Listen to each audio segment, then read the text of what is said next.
Hola, buenas tardes. Hoy vamos a dar el tema número 10 del curso, el sistema genitourinario. En este caso vamos a ver lo que tenga que ver con la parte de vejiga, riñón, y vamos a ver también lo que tenga que ver con próstata y impotencia sexual, ¿sí? Que tiene que ver, digamos, con esta parte. Otros tipos de enfermedades relacionados con la parte genitourinario, como infecciones y demás, vamos a ver en esa parte, ¿sí? en enfermedad de transmisión sexual y en microorganismo que va a ser después del segundo parcial. ¿Sí? Eso como para terminar de completar este tema porque es bastante largo. Entonces, esta parte lo vamos a hacer más que nada con lo que tenga que ver con la parte urinaria. Bueno, vamos a empezar.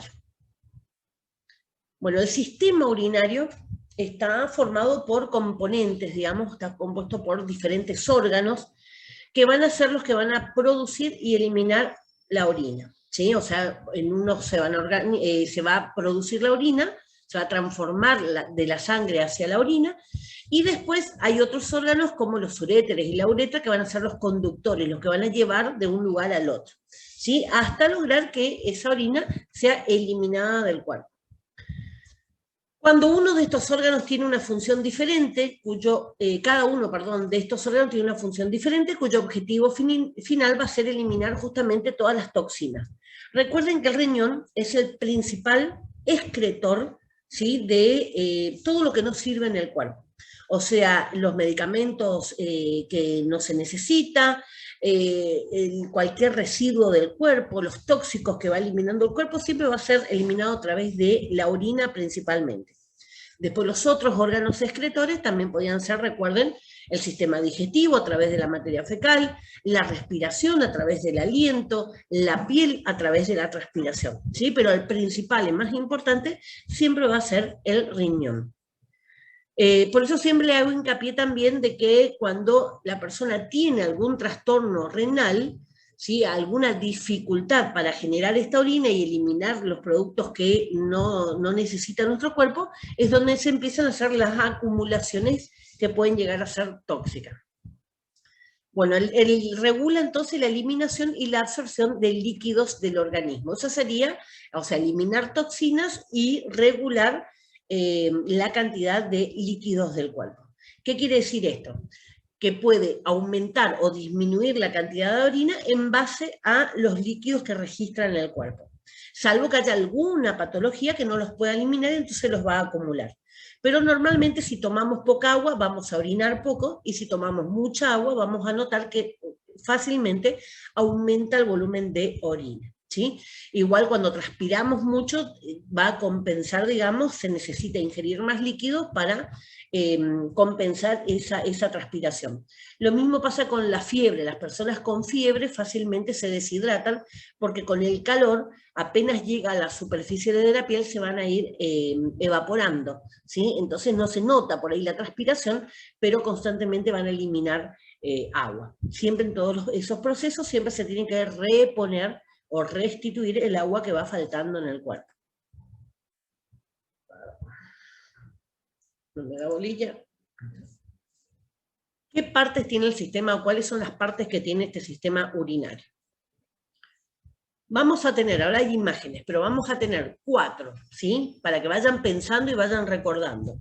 Vamos a tener 4 partes muy marcadas. Primero los riñones, 2 riñones, ¿sí? Uno de cada lado. Hay personas que nacen con un solo riñón o nacen con un riñón desarrollado y el otro que no se desarrolló y queda como atrofiado, ¿sí? En ese caso no sirve el riñón, solamente va a funcionar uno. ¿Puede vivir una persona con un riñón? Sí, perfectamente puede, con los cuidados que tiene que mantener para que ese riñón esté sano. Por eso los riñones es uno de los órganos que se puede donar a otra persona en vida, ¿sí? Bueno, es el órgano cuya función es depurar la sangre y producir la orina, o sea que va a ingresar al riñón sangre y va a salir como producto final la orina. ¿Cuál es la diferencia? Todos los glóbulos rojos, blancos, las plaquetas y todo lo que el cuerpo necesita lo va a recuperar en el riñón, es como un gran colador, lo va a recuperar y va a eliminar el agua, y todos los tóxicos y las cosas que no necesita el cuerpo. Si en esa orina aparece, ¿sí?, glóbulos blancos, glóbulos rojos, algún otro producto como proteínas, ¿sí?, algo que no debería estar, me está indicando que hay alguna patología en el riñón, ¿sí? Algo está fallando porque están pasando cosas que no deberían pasar, ¿sí? Entonces también la orina sirve para un diagnóstico. En base a lo que yo encuentro en la orina, puedo diagnosticar cuál es el problema de salud de la persona. Luego esos riñones van a estar conectados, cada uno de esos riñones, por un tubito, ¿sí?, o un conducto hacia la vejiga. O sea, vamos a tener los dos riñones, los dos uréteres que van a llevar esa orina producida hacia una sola vejiga. ¿Sí? De dos riñones, dos uréteres, vamos a pasar a una vejiga. Bueno, esos uréteres son los conductos entonces que van a llevar la orina desde los riñones hasta la vejiga. La vejiga, una sola, es el órgano responsable de almacenar la orina, ¿sí? Va a ir juntando orina hasta que llega un momento en que va a ser necesario desagotarla. Está rodeada por una capa muscular, el músculo detrusor se llama, que se contrae cuando queremos vaciar ese contenido. Ese músculo detrusor es el que aprieta la vejiga y permite que se pueda retirar. El orificio por el cual va a salir la orina está conectado con la uretra. La uretra es una sola, ¿sí? Y esa uretra es otra vez un conducto, un cañito, que va a llevar esa orina hacia el exterior. En la mujer termina en el orificio urinario en la vulva y en el hombre termina en el orificio urinario del pene, ¿sí? En los dos casos, digamos, va a llevar la orina hacia el exterior. Entonces, fijemos la idea, dos riñones, ¿sí?, dos uréteres, una vejiga y una uretra, ¿sí? Como para que vayan fijando la imagen. Eso es lo que tiene que ver con la parte genital, ¿sí? Vamos a ver ahora que no es lo mismo la parte genital que la parte urinaria. Perdón, le dije genital, no, está la parte urinaria. No es lo mismo o no está compuesto con todas las mismas partes del sistema urinario que el genital. En el hombre va a compartir, ¿sí?, una parte, pero en la mujer están totalmente separados los dos. Entonces, porque muchas veces está la confusión de qué parte, digamos, es la parte que tiene que ver con la genitalidad. Así que, bueno, vamos a ir viendo imágenes también. A ver. Bueno, bueno, acá está clasificado todo, ¿sí? Pero estas son las imágenes como se vería en el hombre y la mujer. Están los dos riñones, los dos conductos que ustedes pueden ver, un color grisecito que va bajando hacia la vejiga, y de la vejiga sale el otro conducto que es la uretra. Entonces, riñones, dos uréteres, una vejiga, una uretra. Si lo miramos con un corte a la mitad, ¿sí?, lo veo de costado, vamos a ver los riñones arriba, los conductos uréteres, ¿sí?, en este caso veo uno solo porque estoy viendo de costado, ¿sí? Y vamos a ver que en el hombre, en la imagen de la izquierda de la pantalla, tenemos en el hombre, vamos a ver marcado con un círculo rojo. Ese círculo rojo me está mostrando la próstata, ¿sí? La próstata la tiene el hombre, no la tiene la mujer. Ahora cuando veamos la parte genital vamos a ver cuáles son las funciones que tienen, ¿sí? Pero en este caso, ¿cuál es el problema que afecta a la parte urinaria en los hombres? Que el conducto, ¿sí?, desde la vejiga hacia afuera, va a pasar por el medio de esa próstata. Entonces, cuando la próstata se inflama, ¿sí?, aprieta los conductos y hace que no salga la orina. La persona tiene la vejiga llena, tiene el reflejo de querer hacer pis, ¿sí?, de querer orinar, pero cuando va a orinar sale un poquito y no sale más porque esa próstata le aprieta. Esa es la principal característica. A veces sienten dolor, pero es la principal característica de las personas que empiezan a tener un proceso inflamatorio en la próstata. Normalmente afecta a las personas, a los hombres grandes, ¿sí? Pero depende de la situación, se puede deber también, se puede aparecer en otros que son más jóvenes. En el lado derecho de la pantalla tenemos la mujer, ¿sí? Lo mismo, el riñón, los uréteres que van a ir hasta la vejiga, en ese caso la vejiga está por delante del útero, lo que ustedes ven ahí más grande, un color más rosado oscuro, es el útero, la vejiga está por delante de ese útero, y eso también explica cuando el útero empieza a crecer el bebé, ¿sí? Va a empezar a ocupar más espacio y va a empujar. Por eso siempre la mujer embarazada tiene el problema de que no puede retener orina mucho tiempo y necesita, digamos, evacuar más seguido, ¿sí? Orinar más seguido para poder no tener esa sensación de las ganas de orinar.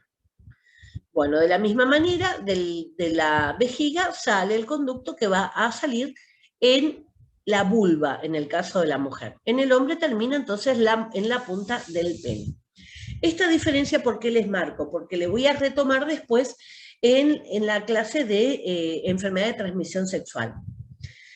La mujer tiende a tener más infecciones urinarias, ¿sí? Más infecciones urinarias, porque la uretra en la mujer es mucho más corta. Fíjense en la imagen, la uretra que sale desde la vejiga hacia afuera es cortita, en cambio en el hombre es más larga y va a atravesar hasta la punta del pene. Entonces esa diferencia de longitud y el hecho de que en el hombre, digamos, la orina va a generar, digamos, también parte de esa eliminación de microorganismos, porque la orina es ácida, va a permitir que no sea más difícil que una bacteria, supónganse, ingrese por el pene y vaya hacia el interior. Ocurre, ¿sí? Va a ocurrir, pero siempre la mujer, al tener esa uretra mucho más corta, fomenta o facilita que la infección llegue más fácilmente a la vejiga.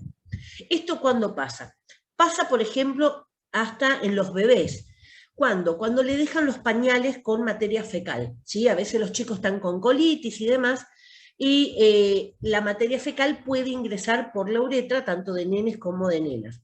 Y en el caso de las nenas, esto es más común también con el tema de limpiarse la cola. Por eso siempre cuando hacen caca, lo que se le debe enseñar, sobre todo a las niñas, es justamente limpiarse desde adelante hacia atrás para no barrer la materia fecal desde el ano hacia la zona de la vulva. ¿Sí? Por eso la indicación siempre es desde adelante hacia atrás. Bueno, esto es como para que ustedes entiendan por qué es importante cuando un niño o niña está con colitis o está con un pañal cargado de materia fecal, aunque no sea una colitis, pero está con una materia fecal abundante, esos microorganismos, la flora que está en la materia fecal, pueden ingresar a través de la uretra y generarle a la nena le puede generar una infección en la vagina y una infección en la zona urinaria que están separadas. Y en el hombre le puede generar en todo el sistema, porque a través del pene va a ingresar y puede ir hacia los testículos y hacia la vejiga, ¿sí? Entonces siempre es muy importante la limpieza de la zona. Esto también se aplica por ahí a cosas, ¿sí? Productos que pueden colocarse también en esa zona. Tenemos, por ejemplo, en la época de los bebés también, el uso de talcos. En las nenas, mucho de ese talco puede ingresar a través de estos orificios y causarle también irritación o infecciones. También cuando están en algún lugar, ¿sí? Donde estén en algún líquido que esté contaminado, ¿sí? Entonces siempre tener cuidado, digamos, que puede generar el ingreso a través de estos orificios. ¿Sí? Bueno, como para que lo tengan en cuenta que el sistema urinario está formado así, en la mujer totalmente separado de la parte genital y en el hombre comparte la zona del pene, ¿sí? Bueno, me avisan si no me van entendiendo o algo. Uy, se mueve muy rápido esto. A ver. El aparato genital, entonces, o aparato reproductor, o sistema reproductor, o sistema genital, lo pueden encontrar con varios de esos nombres, Es el conjunto de órganos cuyo funcionamiento está relacionado con la reproducción sexual, con la sexualidad, con la síntesis de las hormonas sexuales y con la micción, o sea, con la orina, ¿sí? Con la producción y eliminación de la orina. Bueno, ahora vamos a ver las partes que tiene el sistema genital, ¿sí? Exclusivamente genital, y a ustedes van a poder notar bien la diferencia. ¿Por qué les aclaro bien esto? Porque muchas personas están confundidas y creen, ¿sí?, que la mujer, por ejemplo, orina a través de la vagina. No, totalmente separado. La mujer tiene 3 orificios: el orificio urinario, el introito, que es el orificio de la vagina, y después el orificio del ano, ¿sí? Eso es lo que desde afuera podemos observar. Si no tuviera orificios, ¿sí?, esos 3 orificios, estamos hablando de una malformación que obviamente hay que corregir. Bueno, eso como para que les quede claro por qué hago esta distinción. El aparato genital masculino, vamos a empezar. Desde afuera, ¿qué puedo ver desde afuera? ¿Sí? Puedo ver el escroto, que es la bolsa en la que van a estar adentro los testículos, y puedo ver el pene. Eso es lo que puedo ver de afuera. El pene tiene 3 partes bien marcadas: el cuerpo, la cabeza o glande del pene, y el prepucio, que es el extra de piel, ¿sí?, que se logra estirar o retraer, ¿sí?, para tapar el pene o para despejar la cabeza. Ese prepucio es lo que en algunas culturas y en algunas religiones lo que se corta, ¿sí? Por ejemplo, la religión judía corta ese prepucio. ¿Por qué surge esto? Digamos, como para que lo tengan en cuenta, porque hoy también a personas que no son de esa religión también le pueden indicar, digamos, hacer este procedimiento. Quiero que piensen 5.000 años atrás, ¿sí?, la poca limpieza de la época, ¿sí?, no había baños disponibles para bañarse, higienizarse, muchas veces se generan infecciones. Entonces, ¿cómo encontraron, digamos, en aquella época la solución? Eliminando ese exceso de piel, que debajo de esa piel puede y es el principal lugar de aparición de enfermedades de transmisión sexual: hongos, acumulación de verrugas genitales, todas las que vamos a ver después cuando veamos las clases de enfermedad de transmisión sexual. Entonces, por eso muchas veces está indicada justamente retirar este exceso de piel para que no estorbe. De todas maneras, siempre hay que enseñarles a los chicos desde temprana edad, a los varones, justamente que tienen que retraer, pelar el pilín, como se le dice a los chiquitos, y limpiar, higienizar bien esa zona, despejar completa la cabeza del pene y limpiarlo, porque entre la cabeza y el cuerpo vamos a tener un cuello, ¿sí?, una hendidura, y en esa hendidura es justamente donde va a propiciarse o favorecerse, porque es una zona que está siempre caliente, es una zona que está siempre húmeda y que genera, digamos, como un caldo de cultivo para todo lo que sea hongos, virus y bacterias, ¿sí? O sea que es un lugar donde hay que higienizar mucho. Bueno, si me voy adentro, ahora hay imágenes, pero si me voy adentro, ¿sí?, ¿qué voy a encontrar? Encuentro los testículos adentro de esa bolsa de escroto, ¿sí? Voy a encontrar el epidídimo. El epidídimo es el primer conducto que sale desde los testículos, y es ahí, ahora vamos a ver la imagen, donde se van a ir acumulando los espermatozoides. Los espermatozoides se van formando continuamente y se van a ir acumulando o guardando justamente en ese primer tramo, ¿sí? Después de eso viene el conducto deferente, que lleva los espermatozoides hacia el recorrido hacia la salida. Las vesículas seminales, ¿sí?, el conducto eyaculador, son todas glándulas que van a ir aportando líquido para lo que se forma, que nosotros vemos después en la eyaculación, que es el semen. Y la principal aportante a ese semen va a ser la próstata, ¿sí? La próstata cumple una función también muy importante, no solamente para formar el volumen del semen, sino también para proteger a los espermatozoides. La próstata segrega una fosfatasa alcalina, se llama, una sustancia que tiene un olor a agua lavandina, hipoclorito de sodio, ¿sí? un olor muy marcado a eso, y lo que hace es proteger a los espermatozoides, darle un vehículo, mayor volumen de líquido para que ese espermatozoide pueda llegar. ¿Por qué? Porque la vagina es ácida, ¿sí? Entonces ese líquido que es alcalino va a ir neutralizando y va a permitir que el espermatozoide avance hacia el útero más fácilmente, ¿sí? Esa es la función. Por eso muchas veces asocian de que un hombre que no tenga próstata porque se la extirparon, ¿sí? Que es impotente. No, no es impotente, porque la próstata no interviene en la erección o no del hombre.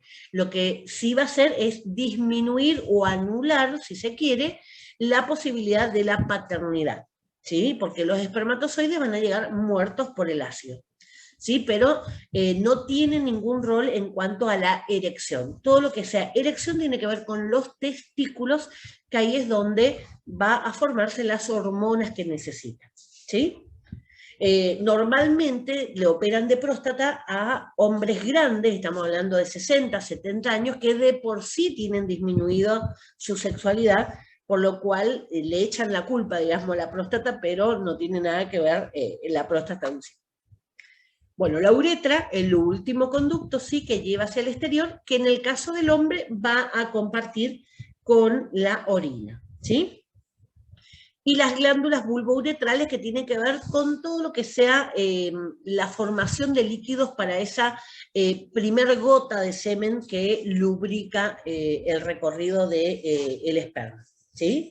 Por eso siempre la precaución de usar un método anticonceptivo o un profiláctico desde el primer momento de inicio de la relación, no después, porque toda esa lubricación también está cargada con algunos espermatozoides, no igual que el semen, pero espermatozoides que pueden perfectamente embarazar, ¿sí? O sea que siempre usar un profiláctico desde el inicio. Bueno, ahora vamos a ver las imágenes, para que les quede claro esto. Bueno, desde afuera, ¿qué voy a ver? Voy a ver el escroto, que es la bolsa, y voy a ver el pene. Eso es lo que yo voy a ver desde afuera. El pene con el cuerpo, el glande, que es la cabeza, el prepucio, que es el cuero, ¿sí? La piel que sobresale, y el meato urinario, que es el orificio en el medio de la cabeza del pene, que va a ser la que va a llevar. Hay algunos casos que nacen con ese orificio no en la punta de la cabeza del pene, sino en un costado. Eso se corrige fácilmente con cirugía, no hay ningún tipo de problema, ¿sí? Una malformación en el momento de la formación fetal. Bueno, y los testículos le decía que están dentro del escroto. Desde afuera no le puedo ver los testículos, ¿sí? Desde afuera lo que veo es la bolsa, el escroto, que está ligada, digamos, a terminales sensitivas, terminales de calor, ¿sí? Sumamente sensible la zona, por eso duele cuando se golpean, y estas terminales están relacionadas con el único músculo que tiene el hombre y no tiene la mujer. ¿Cuál es el músculo que tiene el hombre y no tiene la mujer? El músculo que es el elevador del testículo, ¿sí? Que hace, levanta al testículo y a la bolsa, ¿sí? Y la sube hacia el cuerpo. ¿Cuándo va a hacer esto? Cuando hace frío, ¿sí? Por eso se arruga y van hacia arriba buscando el calor del cuerpo para mantener el equilibrio, digamos, dentro. Cuando hace calor, ¿sí? Para mantener a los espermatozoides lo más vivos posibles o lo más sanos posible, ese músculo se relaja y va a permitir que ese escroto baje y se mantenga lejos del cuerpo por el calor. Por eso muchos especialistas por ahí plantean de que usar ropa ajustada todo el tiempo, usar incluso los slip que ajustan mucho el testículo hacia arriba, puede ir causando con el tiempo algún tipo de daño en la viabilidad de los espermatozoides, o sea, la capacidad para sobrevivir de los espermatozoides. Pero esto entonces, los que son hombres del curso pueden fácilmente detectar que cuando hace frío los testículos se suben y cuando hace calor los testículos se alargan. Esto también con el tiempo, estos músculos pierden su fuerza, ¿sí? Y con el tiempo, con la edad, estos testículos van a ir cayendo naturalmente, ¿sí? Por eso siempre un hombre joven tiene los testículos elevados y un hombre viejo va a tener los testículos caídos, ¿sí? Bueno, esto, anatomía desde afuera. Esto es lo que yo veo desde afuera. Cuando entramos, ¿sí?, al cuerpo, vamos a arrancar con el testículo, ¿sí? Ahí ustedes ven la imagen del testículo, y arriba, superpuesto, como la parte del conducto, pero más engrosada, el epidídimo, que es donde se guardan los espermatozoides, ¿sí? Constantemente el testículo va a ir fabricando, constantemente. En el caso de la mujer madura, durante todo un ciclo, madura un óvulo, ¿sí?, por ciclo. En cambio, en el hombre, todos los días se van a ir formando miles y miles de espermatozoides que son almacenados en ese epidídimo. Luego del epidídimo viene ese conducto, ese cañito, ¿sí?, que va a llevar a los espermatozoides hacia el exterior. Ven que hace todo un circuito, va a pasar por la próstata, donde se une con el conducto que viene de la vejiga. Hasta ahí era solamente el conducto de la parte genital. Cuando se une en la próstata, se une en el interior de la próstata, se une con el conducto que viene de la parte urinaria, ahí ya comparten, digamos, esa parte de la uretra, que va a ser la misma en la parte urinaria y genital, pero exclusivamente en el hombre. Las vesículas seminales, que le decía, que son las vesículas que van a ir haciendo pequeños aportes de líquido como para ir formando el semen, ¿sí? Pero principalmente la próstata es la que va a segregar el volumen más importante y la protección que esos espermatozoides van a necesitar. Cuando hablamos de las operaciones, ¿sí?, de, no me sale el nombre, la vasectomía, no me salía el nombre. Cuando hablamos de vasectomía, lo que cortan justamente es acá el conducto deferente, ¿sí? Después del epidídimo, ahí es donde van a cortar justamente para que los espermatozoides se sigan formando, se sigan acumulando en el epidídimo, luego con el tiempo van desapareciendo también, ¿sí?, pero no van a poder hacer el pasaje y no van a ir. Va a seguir teniendo semen, solo que ese semen no va a tener los espermatozoides, ¿sí? No es que le afecta en ese caso. Si el hombre no tiene la próstata, como les decía hace un ratito, va a seguir teniendo espermatozoides, va a seguir teniendo erecciones, pero al no tener esa protección de los líquidos que segrega la próstata, los espermatozoides es muy difícil que sobrevivan, ¿sí? Esa es la diferencia. No afecta la erección, sino que afecta la posibilidad que los espermatozoides lleguen vivos al lugar de encuentro con el óvulo. Bueno, entonces esto es lo que pasa por dentro, ¿sí? Vimos cómo se ve de afuera y esto es lo que pasa por dentro. Bueno, le decía entonces que en este caso de los hombres se comparte la uretra, ¿sí? Bueno, avísenme si no entienden algo, quieren que vuelva a explicar algo. Bueno, esta es otra imagen, ¿sí?, también del hombre, también mostrando todo lo que es las partes que tiene el sistema dentro y fuera, ¿sí? Ahí ustedes ven el escroto, que es la bolsa, el testículo, ¿sí?, el epidídimo, que es el primer tramo y donde se almacenan los espermatozoides, el conducto deferente. Acá les aparece varias glándulas más, ¿sí?, la vesícula seminal, la glándula bulbouretral, que son todas glándulas que van a ir segregando sustancias para formar el semen y proteger a los espermatozoides. Bueno, la próstata, la uretra esponjosa. ¿Qué significa eso? Bueno, el pene no es un músculo, ¿sí? Muchas veces creen que el pene es un músculo, no es un músculo. Es un tejido esponjoso. ¿Qué quiere decir tejido esponjoso? Que se llena como una esponja fácilmente de sangre y eso es lo que le permite mantener la erección, ¿sí? Una vez que esa sangre fluye nuevamente, el tejido se deshincha, ¿sí?, se desinflama. Bueno, En el tema, esos son los conductos cavernosos, también lo pueden encontrar en algunos lugares.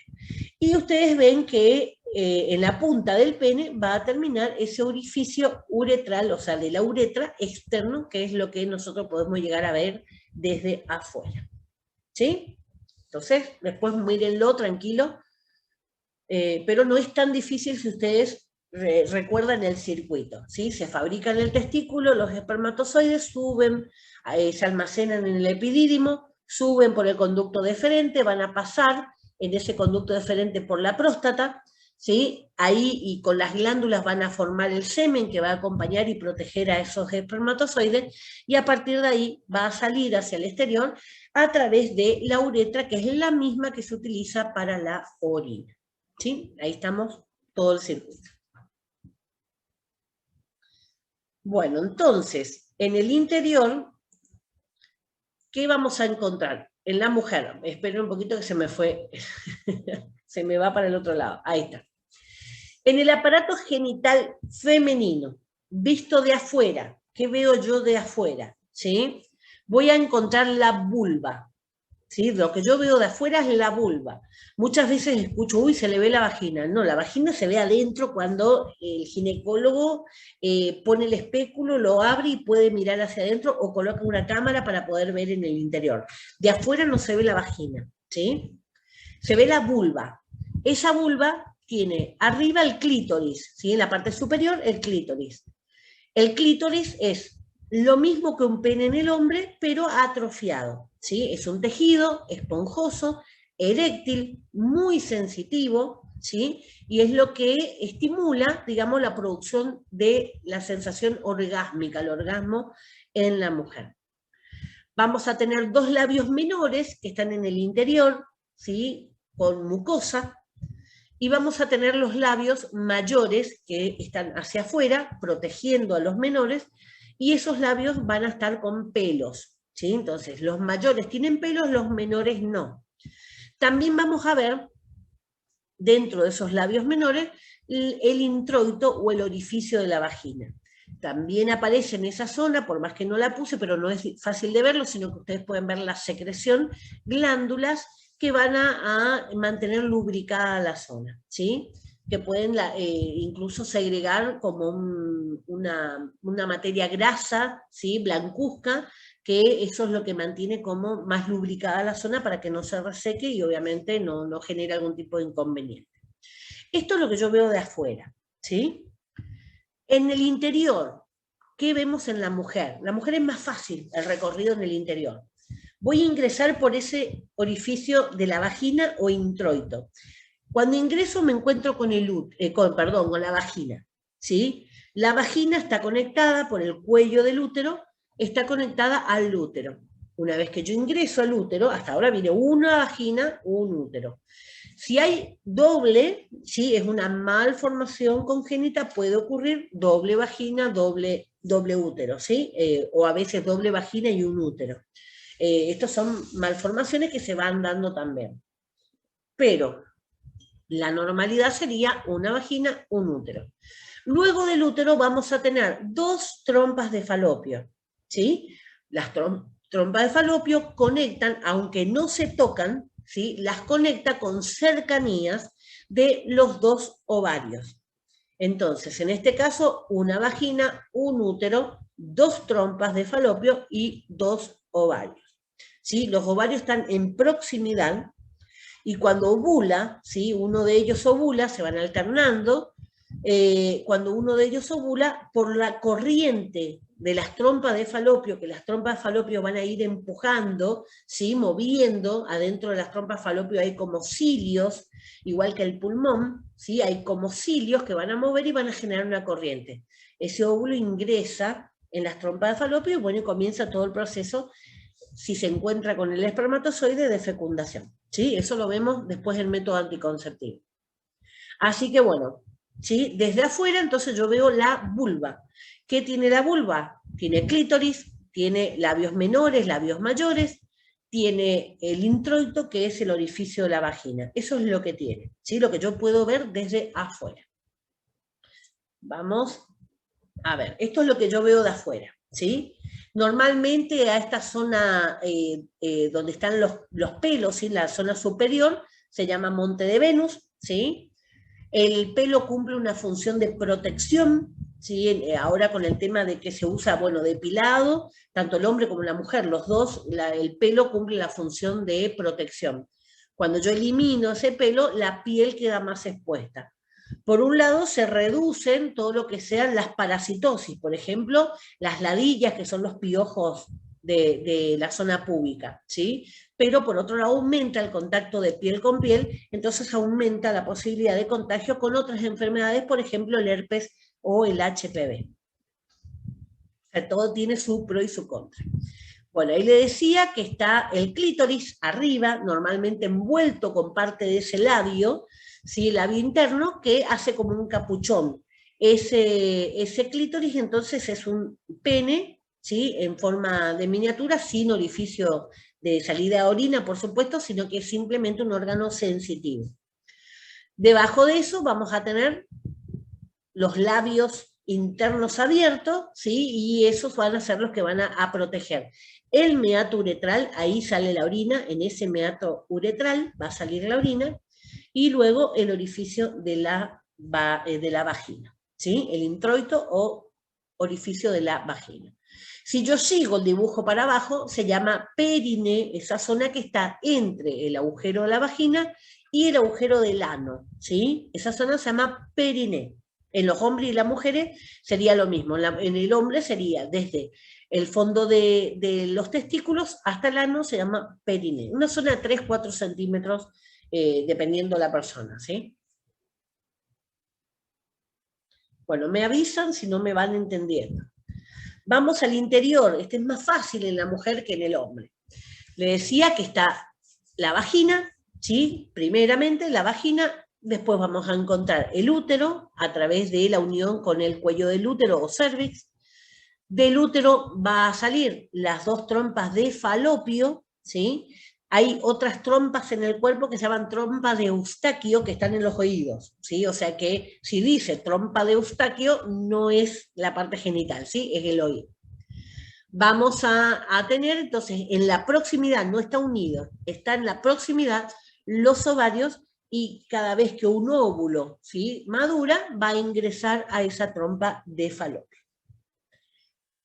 Bueno, esto es, digamos, lo pueden mirar más tranquilamente, lo vamos a volver a dar cuando veamos método anticonceptivo y cuando veamos enfermedad de transmisión sexual. Esta es otra imagen, ¿sí? Esta es una imagen más como digital de cómo se vería o cómo sería en realidad el tejido, ¿sí? Bueno, la vagina y el útero están en 90 grados, ¿sí? Hay algunas mujeres que llegan a tener a 180 grados, pero esa también es una como malformación, ¿sí? Siempre la vagina y el útero están a 90 grados. Bueno, tenemos entonces la vagina, tenemos...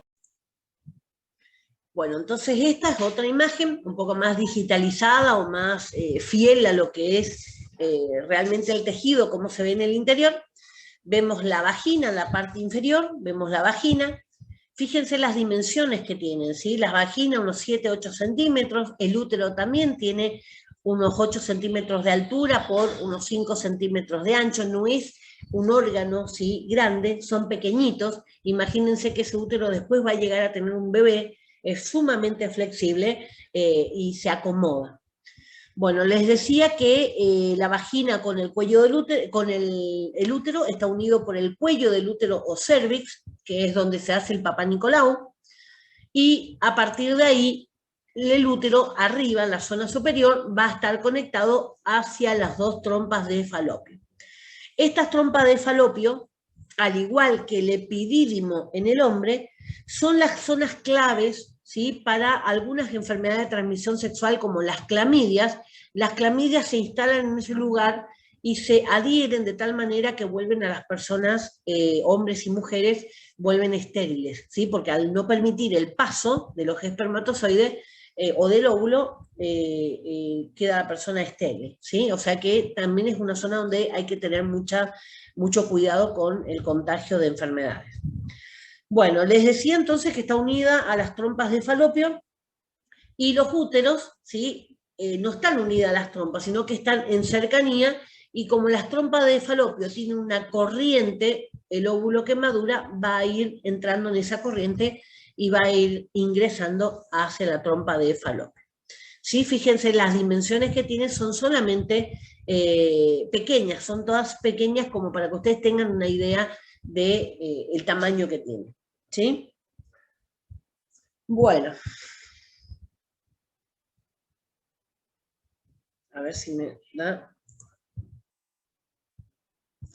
Esta sería un corte sagital, se llama cuando me parto a la persona a la mitad, ¿sí? Y lo veo desde el costado. Ahí fíjense, en este caso se puede ver bien. Ahí fíjense, tienen el esquema, el dibujo de los vellos púbicos, ¿sí? Los pelos de la zona, los labios, el labio mayor, el labio menor, y van a ver que está la entrada a la vagina y en forma de 90 grados el útero. ¿Sí? Esta es la posición más común o más normal, ¿sí? O habitual. Desde el útero ustedes ven que sale ese amarillo, ¿sí? Que sale, es la trompa de falopio, y que va a estar cerca del ovario, que es el que va a producir los óvulos, ¿sí? Y las hormonas sexuales. Tanto el testículo en el hombre como los ovarios en la mujer, o los testículos mejor dicho, pues son dos, van a generar la producción de los óvulos y espermatozoides y de las hormonas sexuales que la persona necesita. Cuando hay algún tipo de problemas hormonales, ¿sí? Por ejemplo, en una mujer que haya mucha testosterona, porque también se forma testosterona en la mujer, pero en pequeñas cantidades, siempre en una mujer va a prevalecer las hormonas femeninas. En el caso de que haya algún desequilibrio, ¿sí? Y empiece a fabricarse más testosterona, puede empezar a aparecer como una virilización de la mujer. ¿Qué quiere decir? Pelos, por ejemplo, en la cara, que no es habitual en la mujer, ¿sí? Hirsutismo se llama. También se puede deber a las glándulas suprarrenales que fabrican muchas hormonas también. Pero digamos que estos son los casos habituales. Cuando yo estoy queriendo un cambio de sexo, ¿sí? Las personas transexuales inician un tratamiento justamente con la hormona contraria. Si son hombres que quieren ser mujer, empiezan con hormona femenina, se va atrofiando ese testículo, ¿sí? Porque lo anula, y va tomando las características más de mujer.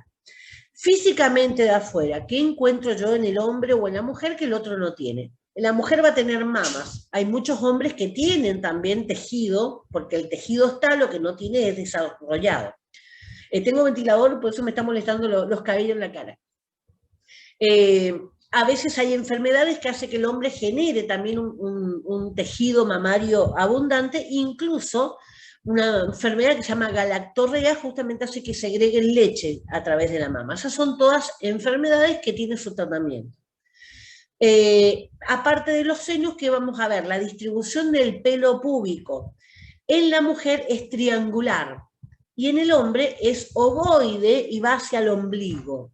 ¿Sí? Hay mujeres más peludas, menos peludas, pero siempre va a ser en una distribución triangular. En cambio, en el hombre se extiende hacia el pecho, ¿sí? Hay hombres que son más peludos que otros y juntan con la barba, ¿sí? Llega a tener pelo, parece un osito, dirían. Así que bueno, eso como para que ustedes tengan una idea cómo es el organismo por dentro en los hombres, en las mujeres, ¿sí? Y a qué llamamos genitalidad externa. Por eso es un error cuando dice se le ve la vagina. No, no se le ve la vagina porque salvo que abra ese introito y mira adentro no la puede ver, ¿sí? De afuera se ve la vulva, ¿sí? Puedo ver los labios, ¿sí? Y en el hombre puedo ver el escroto y el pene, ¿sí? Eso es lo que puedo ver desde afuera. Vamos a las patologías. Las patologías de vejiga, ¿sí? Recuerden, la vejiga es una en cada organismo, digamos. Vamos a los antimuscarínicos. Antimuscarínicos, o sea que hay receptores muscarínicos que van a tener determinadas acciones como contraer la vejiga para que salga la orina, ¿sí? Y que esta medicación lo que hace es bloquearla, que no se contraiga, ¿sí? Entonces, recuerden la clase de que hablamos de farmacodinamia, que hablamos de los receptores, de los agonistas, antagonistas, a eso se refiere. Bueno, ¿qué indicaciones tienen estos antimuscarínicos? Ahí están las drogas. Tolterodina, esto salvo que sea alguna patología que tenga la persona, no es algo que sea de mucha salida en la farmacia, ¿sí? Pero es importante que sepamos que hay medicamentos que sirven para aflojar la vejiga, por decirlo de una manera, y que la persona no se orine. Muchos hombres grandes también pierden ese control muscular sobre la vejiga y van a tener que se van a orinar, ¿sí? La mujer también, ¿sí? Pero por ahí es más común o más fácil de aparecer en el hombre. Bueno, indicaciones. Se usa para la disminución de la presión intravesical adentro de la vejiga, ¿sí? Intravesical se refiere no a la vesícula, ¿sí? Por el nombre, sino que adentro de la vejiga. Afloja, digamos, esa cantidad de fuerza que hace la vejiga y puede mantener el volumen y aumentar el volumen. Disminución de la frecuencia de contracciones del músculo detrusor. ¿Cuál es el músculo detrusor? El músculo que aprieta la vejiga y hace que salga la orina. Entonces, si yo le aflojo, ¿sí?, eso va a relajarse y poder aumentar la capacidad de esa vejiga. Entonces, este tipo de medicamento, ¿a quién le voy a dar? Aquel que no puede retener orina, constantemente se está orinando, ¿sí? No tiene control sobre su vejiga. ¿Qué contraindicaciones? Las contraindicaciones de los fármacos anticolinérgicos. Las contraindicaciones de los fármacos anticolinérgicos tienen que ver, por ejemplo, personas que tengan hipertensión ocular, personas que tengan problemas cardíacos, personas que estén usando medicamentos antipsicóticos, ¿sí? O sea, son muy puntuales. ¿Qué efectos adversos pueden causar? La tolterodina y la oxibutinina tienen efectos anticolinérgicos, o sea que si se suma a los productos, a los medicamentos anticolinérgicos, se potencia. Entonces, ¿cuáles van a ser esos efectos que vamos a tener? Sequedad de boca, constipación intestinal, visión borrosa. ¿Por qué? Fíjense, la idea era que relaje, ¿sí? Entonces me relaja la musculatura intestinal, por lo tanto voy a no tener la frecuencia y la gana de ir al baño. Visión borrosa, agravación del glaucoma. Glaucoma es hipertensión ocular, ¿sí? Alta la presión dentro del ojo. Y en casos de intoxicación puede aparecer trastornos de conciencia, midriasis del ojo, sudoración y taquicardia. O sea que todo lo que sea la parte cardíaca, la parte de hipertensión ocular, van a estar más agravados, ¿sí? Y con el Blavoxato, dolor abdominal y mareo. ¿Por qué? Porque tengo retención también intestinal ahí, y el mareo también tiene que ver mucho con la presión. Vamos a ver, estos serían medicamentos que se utilizan en hombres y mujeres. Ahora vamos a ver los fármacos que se utilizan para la hiperplasia prostática. Bueno, ahí aclara benigna por una cuestión. Cuando es benigna se puede tratar con medicamentos. Cuando es maligna, ¿sí?, lo único que queda es la extirpación, eliminar, sacarle la próstata para que el cáncer no avance, ¿sí? Bueno, hiperplasia, hipergrande, plasia tejido, agrandamiento del tejido, o sea, la próstata se inflama. Al inflamarse, recuerden que por adentro venía el conducto seminal y se unía a la uretra que salía de la vejiga. Entonces esa zona va a comprimirse. Por un lado, dice un alfa-1 bloqueador, hablando de receptores otra vez, receptores alfa-1, donde esta droga la va a bloquear, ¿sí? Es el fármaco de primera elección cuando los síntomas son leves. ¿Cuáles van a ser los principales síntomas? Dificultad para orinar, dolor. Cuando este no resulta efectivo, no es tolerado, o a veces con pacientes con una glándula prostática más grande, es posible iniciar el tratamiento con un inhibidor 5-alfa reductasa. Fíjense que es otro receptor, ¿sí?, que va también a bloquear. Inhibidor, dice, de la 5-alfa reductasa, que es una enzima que actúa sobre esos receptores. Cuando ustedes ven la terminación asa, se refieren a enzimas. O sea, el cuerpo las segrega para que actúen en algún lugar, ¿sí? Se puede evaluar el efecto de los bloqueadores alfa-1 después de 4 a 8 semanas, o sea que son tratamientos largos, incluso para ver si funciona bien, y no así dice con los inhibidores de la 5-alfa reductasa, para los cuales se necesita 6 meses de tratamiento antes de evaluar su efectividad. Cuando no hay efectividad con ninguno de estos otros y la inflamación continúa, el último paso va a ser siempre la extirpación, por más que sea benigna, ¿sí? O sea, esto puede variar de un hombre al otro, no es algo categórico, sino que va a depender de la evolución del paciente, de los cuidados que tenga el paciente, los controles y demás. Hay muchos hombres que tienen miedo, digamos, justamente por lo que le decía, porque asocian que tener problema de próstata significa impotencia. No significa impotencia, significa imposibilidad de tener espermatozoides viables, ¿sí?, o que puedan engendrar, pero no significa que no puedan tener una erección. Vamos entonces a esos bloqueadores alfa-1, que sería como los de primera elección. Bueno, los nombres: doxazocina, prazosina, terazocina, silodocina. Si ustedes prestan atención, siempre los grupos de medicamentos van a tener terminaciones de los nombres similares, ¿sí? Esto ayuda, digamos, como para uno poder orientarse dentro de cuando empieza a aprender los nombres de los medicamentos, pero recuerden, como les decía, es imposible conocerlos a todos, ¿sí? Va a depender del grupo de personas que acuda a la farmacia donde ustedes van a trabajar. Tienen un efecto relajante sobre las células musculares lisas, o sea que van a aflojar el músculo, ¿sí? En lugar de estar apretado, lo van a aflojar. Por lo tanto, su principal acción se encuentra a nivel del cuello vesical. El cuello vesical es el orificio por el cual va a salir la orina desde la vejiga hacia la uretra. Actúa también sobre los vasos sanguíneos, no influye en el volumen de la próstata, ¿sí?, o sea que no la va a desinflamar. Y las indicaciones, dice, en hiperplasia prostática benigna y también a veces en hipertensión. ¿Por qué? Porque facilitan la eliminación de esa orina, ¿sí? Esa sería la justificación. Afloja el cuello de la vejiga para que elimine la orina más fácilmente. Destapa, digamos, saca el tapón de la bañera y permite que ese líquido fluya más fácilmente.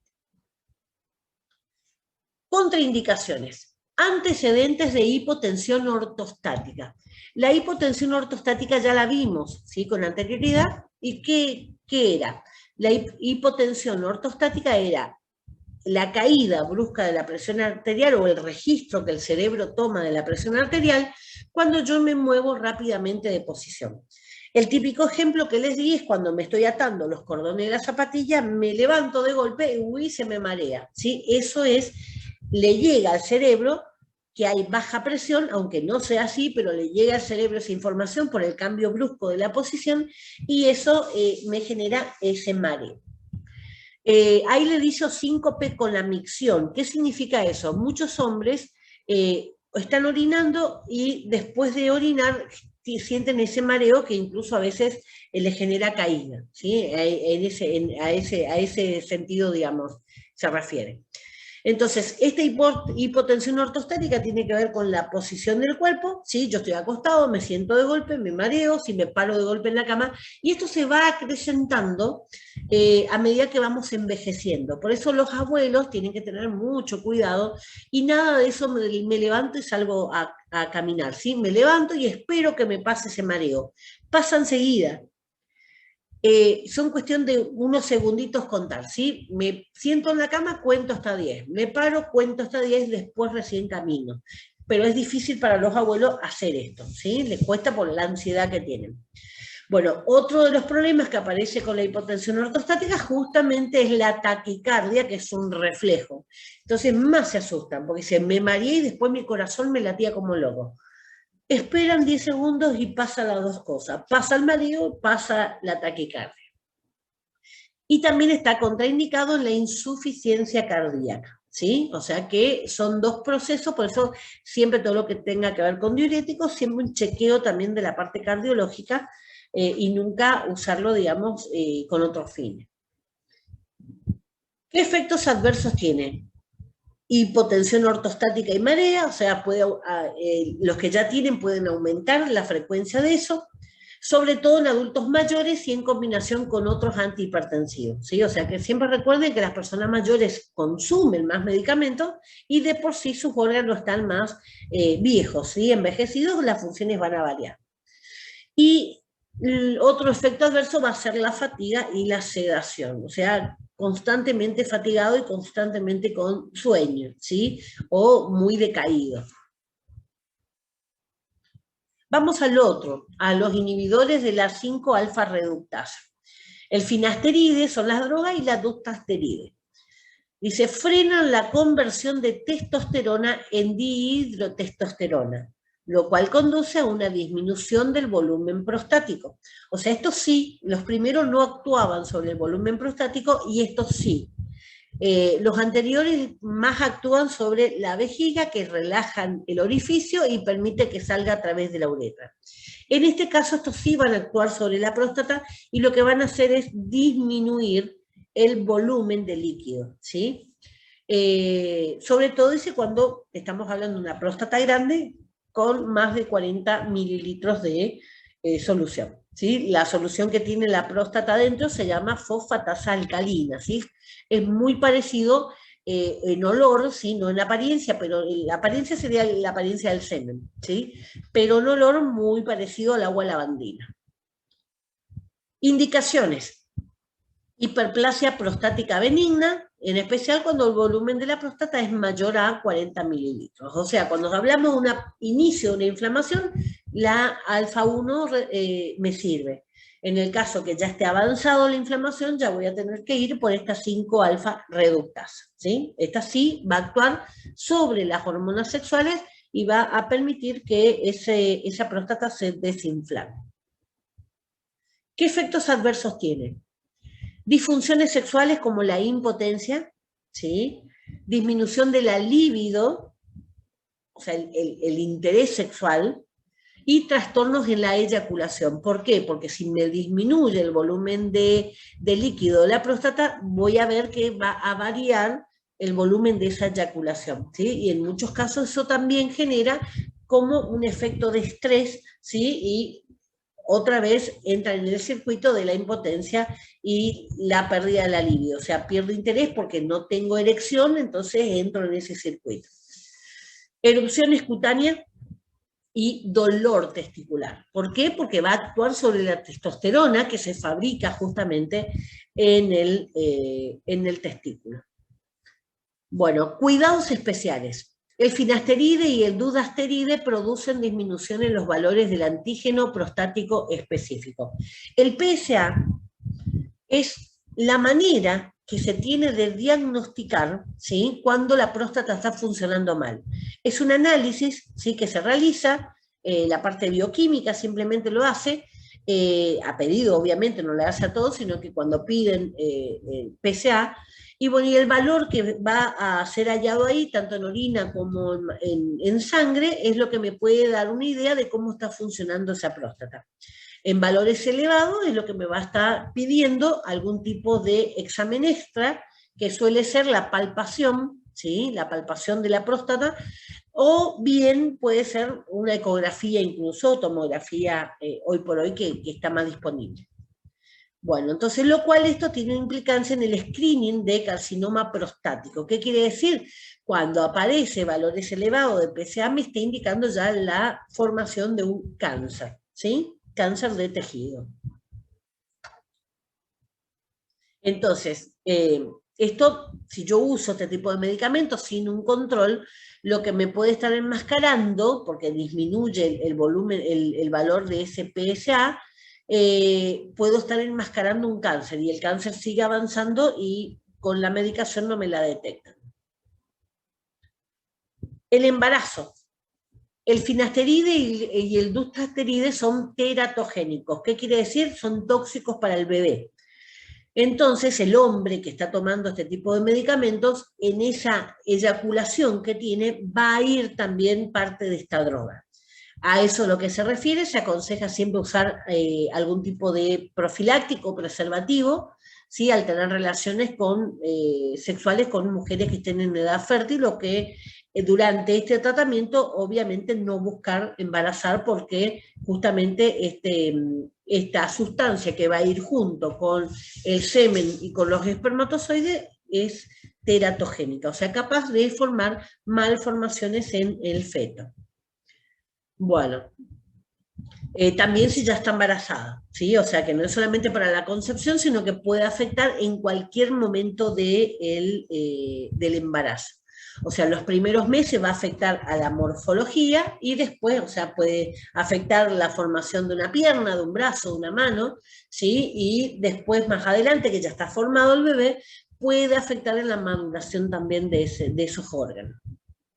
Bueno, en mujeres, estas mujeres tampoco deben manipular fármacos en base a estos compuestos, o sea que en la farmacia o en la producción, mejor dicho, que son donde tienen mayor contacto, no se aconseja la presencia de mujeres embarazadas o que estén con intenciones de embarazarse próximamente.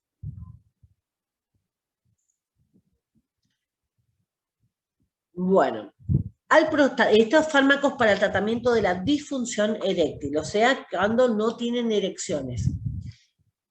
El alprostadil, ¿sí? El alprostadil son prostaglandinas, son sustancias que se segregan y que inflaman la zona, ¿sí? Por eso se inflama el tejido esponjoso del pene y se produce la erección por el llenado de sangre.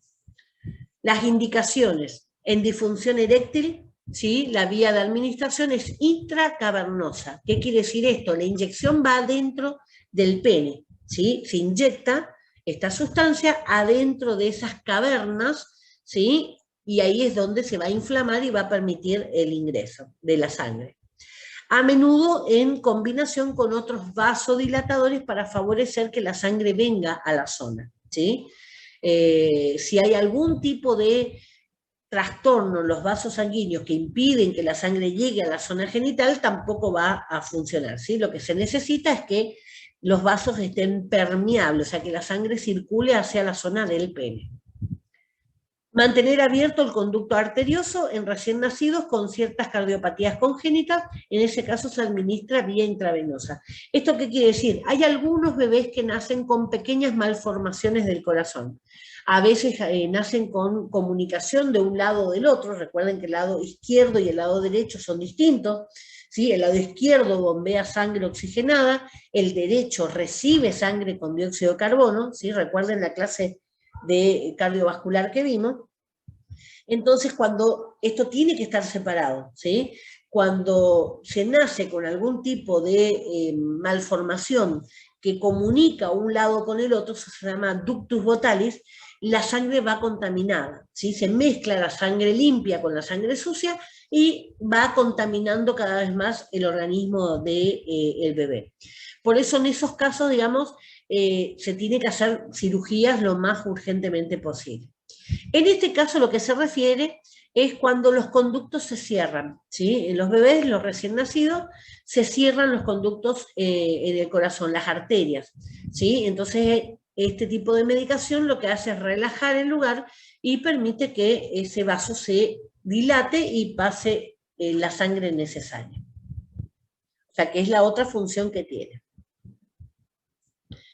Los efectos adversos locales pueden provocar dolor de la inyección cuando se aplican en el pene y priapismo, que ¿qué es el priapismo? Es por sobreestimulación, mantiene el pene erecto más allá de los tiempos razonables, ¿sí? Horas y horas. ¿Qué pasa con ese pene que está en erección mucho tiempo? La sangre, al estar quieta mucho tiempo, se coagula, ¿sí? Y se puede formar una gangrena. Entonces, en esos casos, cuando se va quedando mucho tiempo con el pene erecto, empieza a aparecer un dolor. El dolor es terrible, ¿sí? Y lo único que queda es acudir a un centro médico lo más rápido posible, justamente para que logren bajarle la erección, ¿sí? Ha llegado casos extremos donde se ha formado gangrena que se han tenido que amputar los penes directamente. Bueno, en este caso, el sildenafil, más conocido mundialmente, el Viagra, ¿sí? El Viagra es el nombre, la marca comercial en Estados Unidos, por eso tomó dimensión, digamos, a nivel mundial con ese nombre. Pero la droga se llama sildenafil.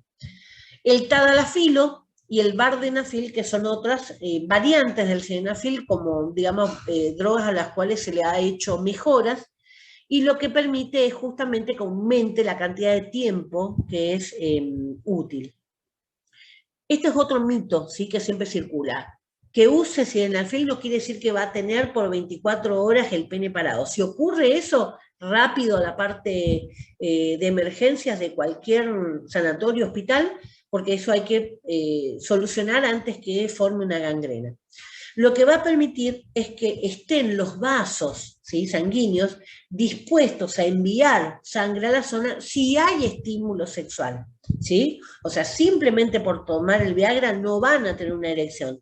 Tienen que estar frente a una fuente de deseo, una mujer, un hombre, lo que quieran, ¿sí? Y sentir el deseo sexual como para sentir la erección, ¿sí? O sea que no es indeterminado el tiempo que va a actuar. Pueden tener una relación sexual, esperan un tiempo, vuelven a tener otra, va a seguir.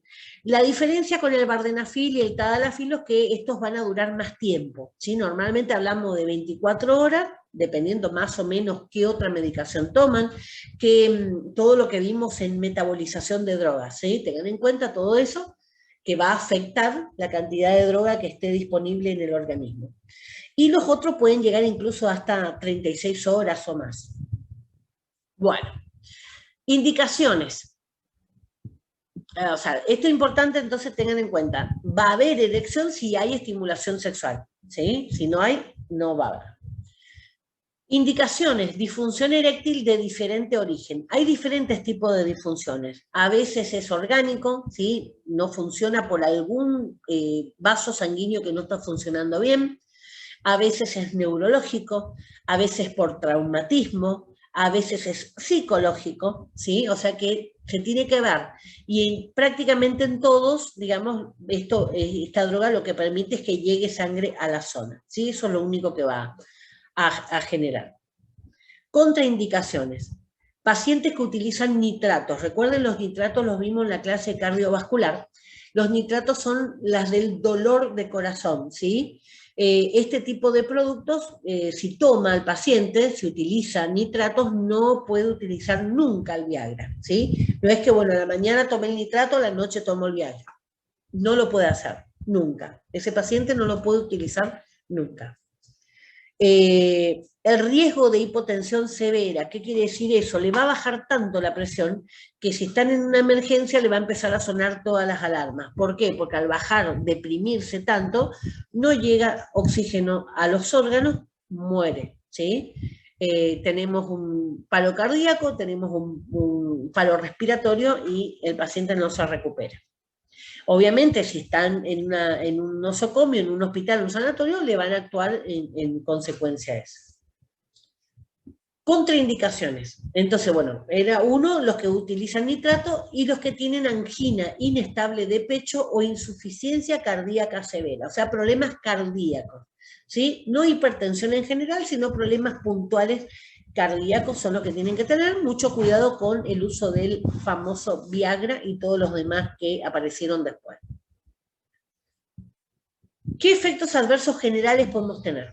Cefalea, dolor de cabeza, ¿sí? Dispepsia, alteración de la digestión, ¿sí? Eructo, tengo gases, ¿sí? Tengo malestar, tengo la panza revuelta. Náuseas, mareo, trastornos visuales temporales, son las que aparece, bueno, todo borroso, ¿sí? Primero los síntomas que puede llegar a aparecerle al hombre. Se ha notificado en muchos casos de ceguera completa, ¿sí? De golpe no ven nada, después retoma lentamente. Sin embargo, la relación causal, dice, no fue probada. Y también el tema de la hipotensión, no solamente, digamos, ortostática, sino en general. Interacciones. Inhibición del metabolismo de estos por los inhibidores del citocromo P3A4. Ya vimos el citocromo P450. Dentro de ese grupo de citocromo P450 vimos que había muchas enzimas, ¿sí? Más o menos de esas enzimas, que son unas 75, más o menos en los mamíferos, más o menos unas 50 están en el hombre, ¿sí? Y va a variar, ¿sí?, de una de la otra, dependiendo de la raza, dependiendo particularmente de la persona, ¿sí? Hay personas que nacen con falta de tal enzima. Hay razas, pero también hay personas que determinadas enzimas les faltan. Bueno, en este caso, esta subfamilia, que también forma parte del citocromo P450, va a ser, digamos, la que va a generar una interacción. ¿Cuáles son este tipo de drogas? El itraconazol y el ketoconazol, que los dos son antimicóticos, ¿sí?, para hongos, y el indinavir y el ritonavir, que son antivirales, ¿sí? Entonces, esos son los antimicóticos y los antivirales, lo que van a tener interacción cuando utilizan este tipo de medicamentos. Puede provocar hipotensión severa, hipotensión grave, cuando se administra nitratos simultáneamente, como recién le decía. O sea, que aquellos que son para el dolor del corazón, el angor, ¿sí?, no tienen que utilizar. Cuidados especiales. Dice, la seguridad de su uso en pacientes con hepatopatía severa, o sea, problemas del hígado, enfermedades del hígado graves, hipotensión, infarto, porque se puede agudizar, ¿sí?, se puede hacer más baja la presión, se puede generar más infarto, ¿sí?, enfermedad cerebrovascular reciente, que hayan tenido algún problema por ejemplo, un aneurisma, por ejemplo, un taponamiento de alguna arteria en el cerebro, o con trastornos hereditarios degenerativos de la retina. Dice que, bueno, no está determinada. ¿Qué se refiere a eso? Hay familias, sí, que vienen con alguna patología de malformación o degenerativa que son típicas, ¿sí? Por ejemplo, por ahí ustedes pueden llegar a ver que toda la familia usa lentes, ¿sí?, o alguna característica muy particular. Sí, hay familias que tienen determinadas enfermedades prevalentes. En este caso, por ejemplo, estamos hablando que tienen trastornos degenerativos oculares, ¿sí? El sildenafil y vardenafil deben ser ingeridos 1 hora antes del coito, o sea, cuando tienen planeado, y actúan durante algunas horas. Este tipo de droga, más que el sildenafil, va a intervenir mucho con todo lo que sea antihipertensivo, como vimos, pero sobre todo la parte cardíaca, y también a veces con los productos de diabetes, ¿sí? O sea que el vardenafil tiene más rango, le permite ser utilizado en pacientes incluso más viejos. El tadalafilo actúa durante más tiempo, por poseer una semivida más prolongada, está más tiempo en nuestro organismo y puede durar más tiempo, más de 36 horas.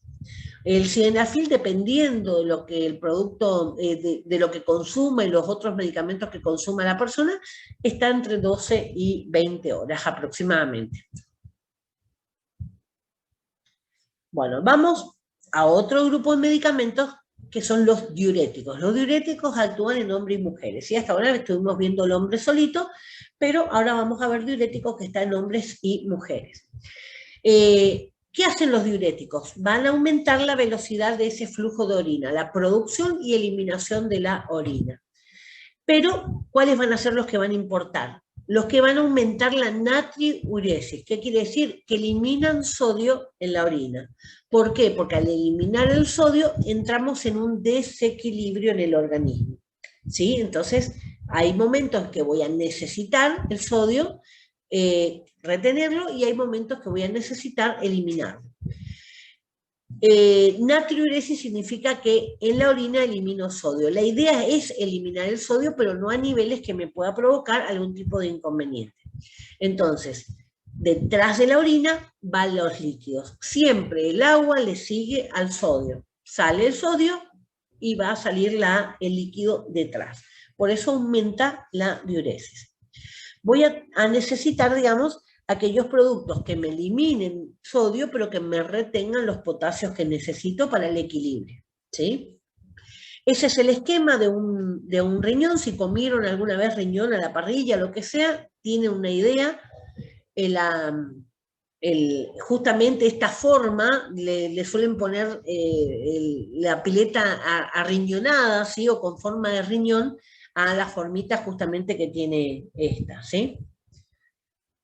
Bueno, ese mismo riñón del lado izquierdo de la pantalla está formado por cada una de las pequeñas partes del riñón que se llama uy, no me salió el nombre. Me salió el nefrón, se me borró el nombre, el nefrón, lo que ustedes ven a la derecha de la pantalla, ¿sí? O sea, fíjense la cantidad de filamentos que pareciera que tuviera, ¿sí? El riñón. Si yo tomo cada uno de esos y lo agrando, lo voy a ver así como está en la izquierda, en la derecha de la pantalla, perdón, ¿sí? Entonces, ustedes ven ahí con el esquema, con el dibujo, ingresa sangre roja, o sea, ingresa la sangre, se va a filtrar, ¿sí? Y llega oxígeno al lugar y va a eliminar el dióxido de carbono. Cuando ustedes ven, ¿sí? Cuando ustedes ven acá, el esquema en la derecha, ustedes ven que ingresa sangre, ¿sí? Se realiza todo el filtrado, parte de ese filtrado se convierte en azul, pero acá no por la sangre de dióxido de carbono, sino porque se forma orina y va a ir hacia el tubo colector, ¿sí? Bueno, fíjense, tenemos el nefrón, cada una de las pequeñas partes del riñón está formado por el inicio, ¿sí? El glomérulo, la cápsula de Woman se llama, ¿sí? Ahí es donde va a ingresar la sangre al riñón, y tiene todo un tubo contorneado, proximal porque está cerca, ¿sí? El primero que llega a la sangre, por eso se llama proximal. Luego tiene una zona donde se va a introducir en el interior del riñón y va a volver a emerger. En esa zona es donde se llama asa de Henle. Asa descendente porque baja y asa ascendente porque sube, ¿sí? Simplemente por eso. Nuevamente vamos a tener un tubo contorneado distal porque está más lejos de donde entró la sangre, y después va a estar conectado a los tubos colectores. Esos tubos colectores son los que ustedes ven en la imagen de la derecha, en las zonas que están más unificadas, ¿sí? Están todos los chiquititos y se van uniendo en tubos colectores que van a ir llevando a un solo lugar. Eso se suele llamar, muchas veces ustedes van a encontrar como cáliz, que es donde recibe, ¿sí? Un cáliz siempre tiene la forma triangular que recibe flujos de distinto lugar. No sé si lo llegan a imaginar lo que les estoy diciendo. La idea es que todas estas pequeñas nefronas que están en todo el riñón vayan volcando su líquido hacia ese cáliz, ¿sí? Que va a juntar y va a alargar por el uréter, ¿sí? Recuerden que hay 2 riñones, 2 uréteres. Bueno, en esta imagen, después vamos a repetir, es donde van a actuar los diuréticos, ¿sí? Es para que ustedes se ubiquen, ¿sí? Por eso es explicarle las partes para que ustedes puedan imaginarse a qué se refiere cuando habla diferentes tipos de diuréticos. Vamos a ver la clasificación de esos diuréticos justamente. Diuréticos de asa, ¿sí? O sea, actúan en el asa de Henle. Vuelvo a la imagen, donde el asa de Henle, este tubo que baja y sube, ¿sí? Están en el borde, se va a meter hacia el interior y va a volver a ir al borde, a la superficie del riñón. Bueno, ¿cuáles son los tipos de diuréticos en ese caso?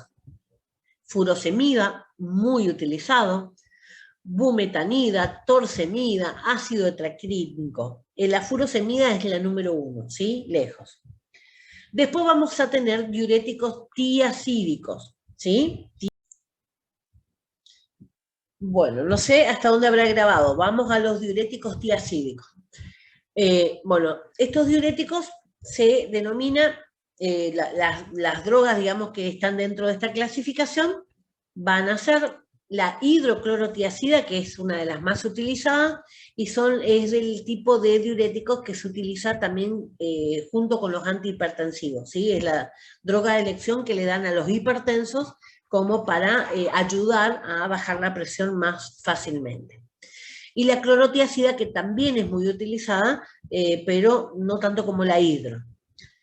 Después tenemos los diuréticos ahorradores de potasio. ¿Qué quiere decir? Quiere decir que en el momento del filtrado y recuperación de los elementos que sirven, van a tratar de ahorrar potasio. Esto es, digamos, lo que se busca en cualquier tipo de personas normales, ¿sí? Con respecto a los trastornos de coagulación. Pero este tipo de diuréticos no es recomendable en aquellos pacientes que tienen trastorno de coagulación, como por ejemplo las trombosis, ¿sí? ¿Por qué? Porque el potasio coagula. Si yo retengo mucho potasio, voy a estar aumentando el riesgo de tener trombosis en distintas partes del cuerpo. En este caso, la espironolactona, la miloride y el triamtireno son las drogas, ¿sí? La espironolactona también muy, muy utilizada. O sea que la principal droga en cada uno es la primera que encabeza los listados, ¿sí? La furosemida, la hidroclorotiazida y la espironolactona, los que más van a ser utilizados y lo que ustedes más pueden llegar a ver de movimiento en la farmacia. A ver. Vuelvo al dibujito del nefrón, ¿sí? Corteza, la parte de arriba, lo de afuera del riñón, eso es la corteza. La médula está en el interior, ¿sí? Entonces, en el exterior es donde se va a dar la entrada de la sangre y van a estar los tubos proximales y distales, ¿sí? Los tubos contorneados, ven que ahí está todo como una serpentina. El asa de Henle es el que baja hacia la médula y sube, por eso se llama asa descendente y asa ascendente. Descendente porque baja, ascendente porque sube hacia la corteza. Bueno, ahí ustedes tienen marcados, ¿sí?, dónde actúan. Los tiazídicos van a actuar ahí, en los tubos contorneados, ¿sí? Inhiben el cotransporte activo de cloro, sodio y potasio en segmento diluyente cortical de rama ascendente del asa Henle. ¿Qué quiere decir eso? En el último tramo del asa ascendente, el que sube del asa de Henle, es donde van a actuar, ¿sí? En esa zona. Los ahorradores de potasio, fíjense que ya actúan al final, cuando el tubo contorneado distal, más lejos de la entrada de la sangre, ya se va a unir con el tubo colector. Ahí es donde actúan los ahorradores de potasio, ¿sí? ¿Qué van a hacer? Inhiben la reabsorción de sodio en el túbulo contorneado distal y colector. O sea que al rechazar al sodio, van a tomar potasio. Y los diuréticos de asa, que van a actuar en el asa, inhiben el cotransporte de cloro, sodio y potasio en porción gruesa del rama ascendente del asa de Henle, que es el último tramo del ascendente. O sea que fíjense que actúan en distintas partes del riñón y a veces por distintos mecanismos, ¿sí? ¿Qué interacciones farmacológicas tienen estos medicamentos? Van a disminuir el efecto de los anticoagulantes, ¿sí?, de las sulfonilureas, o sea, los que son medicamentos para la diabetes. Recuerden que los vimos, la glibenclamida, por ejemplo, no, el metformina, perdón, lo vimos en la clase del aparato digestivo, y el efecto de la insulina, ¿sí? Si yo no, la insulina no puede actuar, va a aumentar la glucosa en sangre. Aumentan el efecto de los anestésicos, de los glucósidos digitálicos, eran los cardiotónicos, ¿sí?, en la parte cardiovascular, y la vitamina D, que es la vitamina que se sintetiza en la piel y que favorece la absorción del calcio. Por lo tanto, al no absorberse el calcio, empiezan los problemas de osteoporosis, por ejemplo. Por eso no son diuréticos medicamentos que se puedan utilizar sin el control o supervisión de un médico, ¿sí?, por los efectos adversos que pueden causar. ¿Qué efectos adversos tienen de por sí, ¿sí?, sin interacción con otra cosa? Hiponatremia, ¿qué significa? Baja cantidad de sodio en sangre, ¿sí? Hipopotasemia, baja concentración de potasio en sangre. El sodio y el potasio, recuerden la bomba sodio-potasio, que era la que permitía el pasaje, ¿sí?, de las membranas. Esto vimos en la clase de farmacocinética.